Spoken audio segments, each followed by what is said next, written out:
Aujourd'hui, bravant les malédictions religieuses et les incantations numériques, le truc vous dévoile les secrets de cet outil indispensable à la projection cinématographique, la croix de Malte. Avant d'être de Malte, cette croix était une croix. Eh oui, mais une croix à 8 pointes, qui semble avoir symbolisé chez les chrétiens d'Orient les 8 béatitudes du Christ. Rappelez-vous, bienheureux les pauvres en esprit, car le royaume des cieux leur appartient. Bienheureux les doux, car ils posséderont la terre. Les doux chevaliers de Jérusalem s'attribuèrent donc naturellement cet emblème au XIIe siècle, alors qu'ils cultivaient la Terre Sainte avec les Templiers. Attention, ne pas confondre la croix blanche des chevaliers de Jérusalem et la croix rouge des Templiers. Ils n'ont pas du tout les mêmes qualités mécaniques. Alors, vous me direz, pourquoi de Malte? Eh bien, c'est très simple. Malte est un archipel situé à quelques 100 kilomètres de la Sicile, dont la protection fut confiée en 1530 à nos doux chevaliers de Jérusalem. En vérité, ils avaient dû quitter depuis longtemps la Terre Sainte pour ne pas froisser les tendres musulmans. Et la joyeuse équipe prit finalement le nom d'Ordre de Malte. Voilà. Mais revenons à notre objet cinématographique. Pourquoi retrouvons-nous la croix de nos chevaliers maltais dans tous les projecteurs de pellicule? Affûté par les technologies les plus poussées, elle luit au cœur de l'irradiation lumineuse. Lucifer ou gris-gris. Mais à quoi sert-elle donc? Il s'agit d'un dispositif mécanique destiné à transformer un mouvement de rotation continue en une rotation saccadée. Il est essentiel dans les projecteurs de cinéma pour permettre à la pellicule de s'arrêter à chaque image devant la lampe.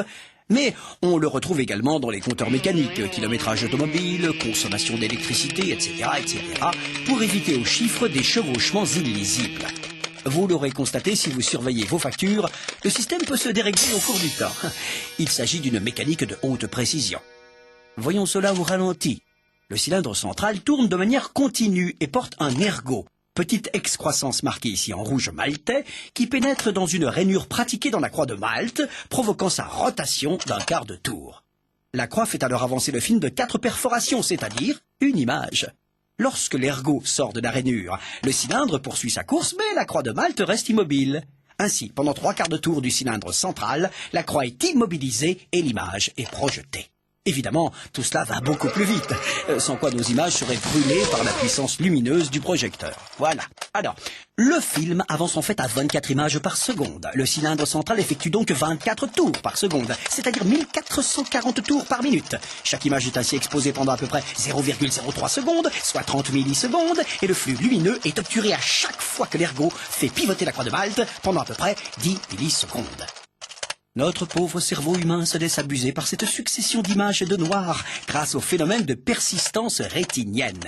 Il s'agit de la capacité ou du défaut de l'œil à conserver une image vue superposée aux images que l'on est en train de voir. Elle est plus forte et plus longue si l'image observée est lumineuse. En moyenne, une image normale est ainsi conservée pendant 50 millisecondes.